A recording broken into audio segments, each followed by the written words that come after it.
Gibisita sa Sugbo ang usa sa mga main cast sa pelikulang Green Bones. Mainitong gihangop sa iyang mga fans dihang nakita na nila sa personal si Trillo, ang usa sa mga main cast sa Green Bones. Gidumog si Dennis sa gipahigayong meet and greet activity sa mga fans sa duha ka mga mall sa Sugbo gahapong adlaw.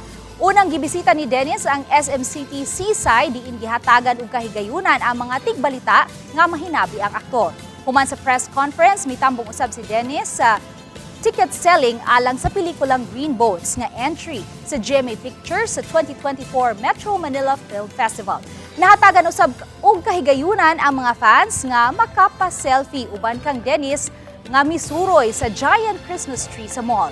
Gikan sa SM City Seaside, gibisita usab ni Dennis ang Ayala Mall Central Block ug nakig-istorya-istorya sa mga mall goers. Mitambong usab siya sa ticket selling sa Ayala Cinema alang sa pelikulang Green Bones nga gikahimot usab sa mga Sugbuanong fans. Hello mga pusong Cebuanos!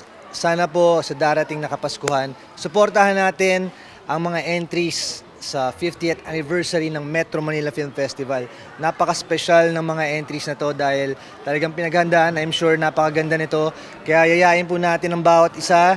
Sana ngayong Kapaskuhan, manood tayo ng sine, i-enjoy natin ang lahat ng mga pelikulang Pilipino na mapapanood ninyo.